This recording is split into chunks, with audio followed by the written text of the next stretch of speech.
What if you took a game like Elden Ring, put guns into it, and then made that into a VR game? Well, you'd end up with something like the Light Brigade, which is coming out next week on Wednesday. And in this video, I'm going to tell you why you should consider getting it, as honestly, the Light Brigade is one of my new favorite VR games. So let's talk about it. The Light Brigade is a roguelike game where you make your way through levels of increasing difficulty. If you die, you then get a chance to retry the level and claim your souls back. But if you die a second time, you get put back to base and have to start the whole thing over again. And did I mention that the levels are procedurally generated? Which means that no one run will ever be the same. A reason this game reminds me of the Souls games is that the Light Brigade is really hard. Oh, Jesus. Oh my God. Okay. The enemy have laser aim, and you have to take cover and be super tactical. There are many different enemy types that provide you with even more of a challenge. Not only that, but the AI is actually pretty smart too, flanking you when you're reloading or hurt. At one point, one even hid behind a statue and nearly ruined my run. Oh my God, he was behind there, you little head.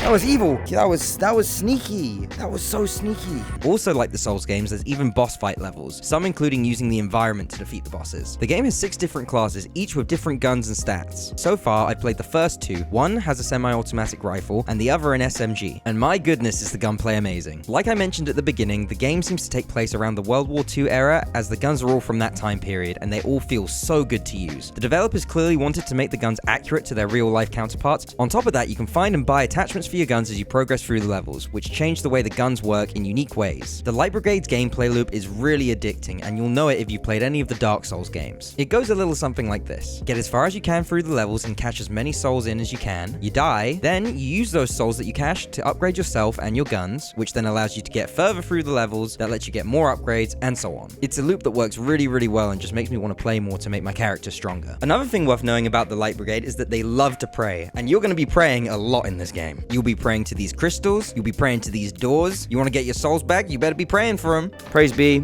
Please let there be an easy boss behind this wall. And also, like the Souls games, the Light Brigade has some social elements to it. As you're playing through the levels, you might find some souls of other players who have died, and if you pray to them, you'll get some bonus souls. There's this other really cool feature which I love, which is if you make it to a Light Brigade outpost, which is kind of like a safe house in between the levels, you can even donate items you don't want or you don't need to other players. Okay, I'm gonna donate this then. Donated.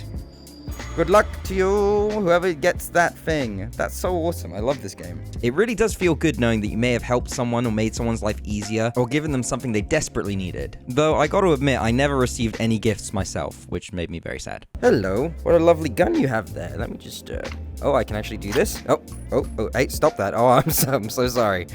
Whoops. Another thing that makes the Light Brigade unique is the tarot card upgrades. As you play, you find these boxes with cards in them, and you get to pick one of 3 cards. These add special buffs and abilities to your character, so as you progress, you keep adding cards and making yourself stronger. You might also find other NPCs fighting enemies through the levels, and they're actually really good. On some occasions, I didn't even have to do much fighting because the NPC killed most of the enemies for me. Oh my God, no! No, buddy! I feel so bad I couldn't save him. This gave me the idea that maybe in the future the developers could add in multiplayer and you could actually run into real players during those scenarios instead. I thought that would be really cool. I also want to take the time to say that the Light Brigade has a really amazing art style, and the game itself is gorgeous. Even on my Valve Index, which doesn't have the highest resolution, the game is simply stunning. And while we're on the topic of things that look good, all of the animations in this game are so smooth and polished. A lot of VR games feel rough and unfinished, but this isn't the case with the Light Brigade. From the way you open loot boxes to how the guns fire to leveling up and enemies cleared animations, oh, it's just a joy to look at. It's really funny to me how just having a really smooth leveling up animation can make the game that much better. I had a lot of souls. Yeah. Level 2! Level 3! Whoa!